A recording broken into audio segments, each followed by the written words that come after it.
तर सध्या राष्ट्रवादीत मोठ्या प्रमाणावर धुसफूस सुरू असल्याचं पाहायला मिळते। मंत्रिमंडळ विस्तारानंतर ही धुसफूस समोर आली। या विस्तारातून छगन भुजबळ यांना वगळण्यात आलेलं आणि त्यामुळेच भुजबळ हे भडकलेले पाहायला मिळतात। मी काय तुमच्या हाताखालील खेळणी आहे का, असा सवाल त्यांनी केलाय।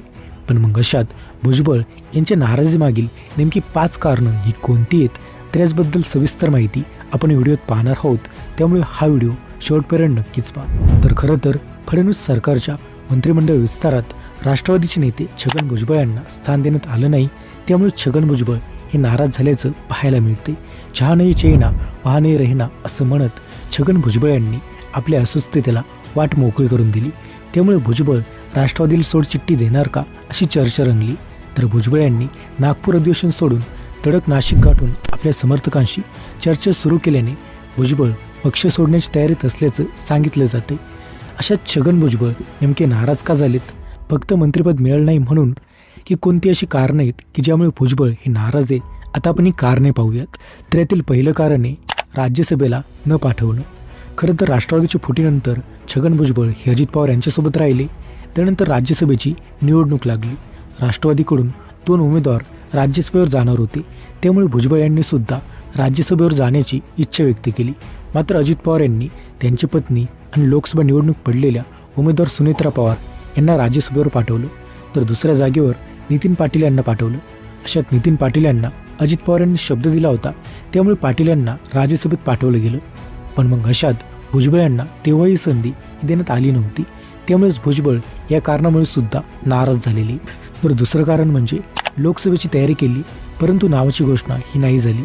खरं तर भुजबळांचं नाराज होण्यामागील दुसरं कारण म्हणजे त्यांना लोकसभा निवडणूक लढवण्याच्या पक्षाने आदेश दिले। पंतप्रधान नरेंद्र मोदी आणि अमित शाह यांच्यासोबत बैठकही झाली।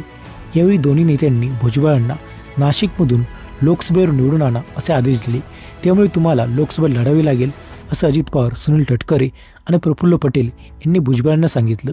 तसा दावा भुजबळांनी केला आणि सुनील तटकरे यांनी हे मान्य केलं। अशात भुजबळांनी लोकसभेची तयारीही केली, परंतु महिना झाला तरी त्यांच्या नावाची घोषणा होत नव्हती। इतरांची नावं घोषित होत होती, पण भुजबळांची उमेदवारी जाहीरच होत नव्हती। याबाबत भुजबळांनी नेत्यांना विचारणा केली, पण त्यांना उत्तर हे काही मिळत नव्हतं।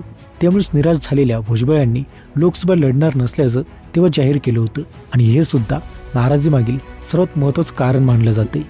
तर तिसरं कारण पाहिलं तर उभे राहा, राजीनामा द्या। भुजबळ आणखी एका कारणाने प्रचंड दुखावले गेलेले। त्यांना येवल्यातून विधानसभा लढवण्यास सांगितलं।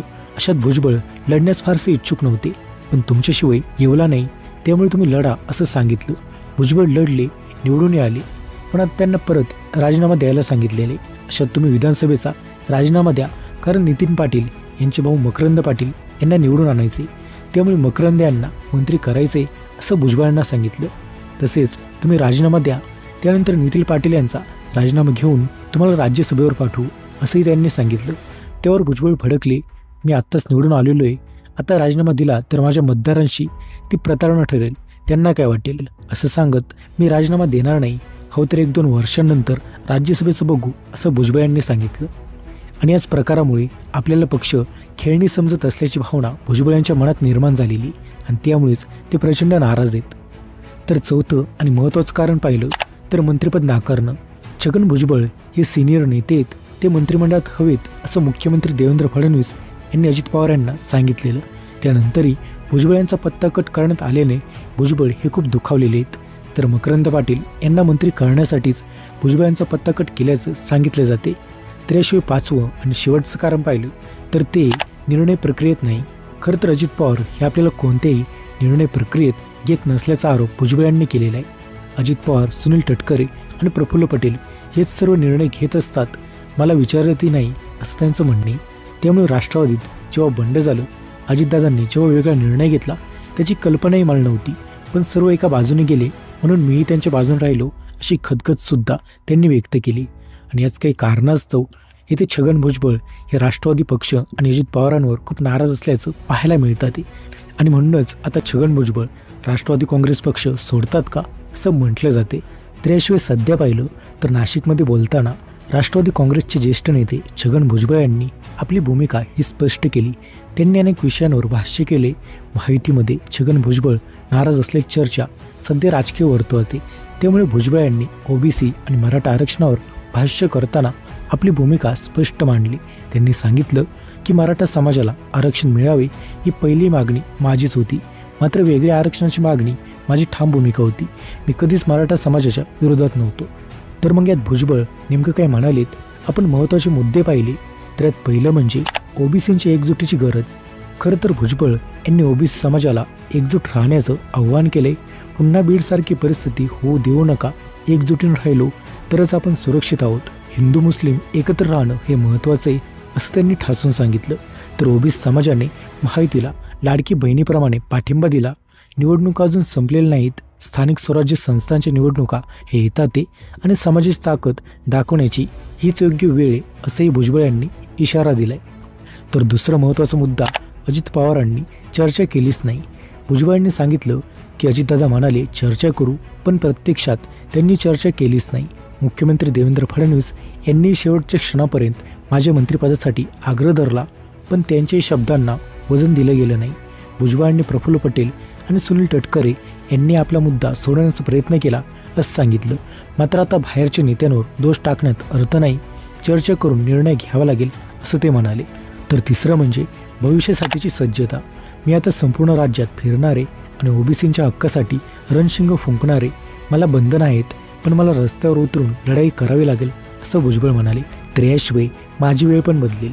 खरं तर भुजबळांनी आपल्या भावना व्यक्त करण्यासाठी काही कविताही केल्या, ज्यात मी बदलणारं हवामान नाही, मी फेकून न देणारं जुनं नाणं आहे, कदाचित तेच नाणे तुमच्या वाईट दिवसात निघून जाईल असेही ते म्हणाले.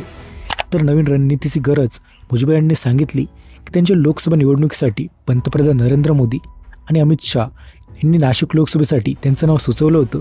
पण मला निवडणूक लढवायची नसेल तर दिल्लीत जाऊन सांगा असंही मला सांगण्यात आलं. पण 4 आठवडे उलटूनही निर्णय झालाच नव्हता असंही त्यांनी व्यक्त केलं. तर शेवटी भविष्याची दिशा यावर ते व्यक्त झाले. छगन भुजबळ यांनी त्यांच्या राजकीय प्रवासावर प्रकाश टाकताना सांगितलं, मी फक्त निवडणुकीसाठी नाही तर समाजासाठी उभा आहे.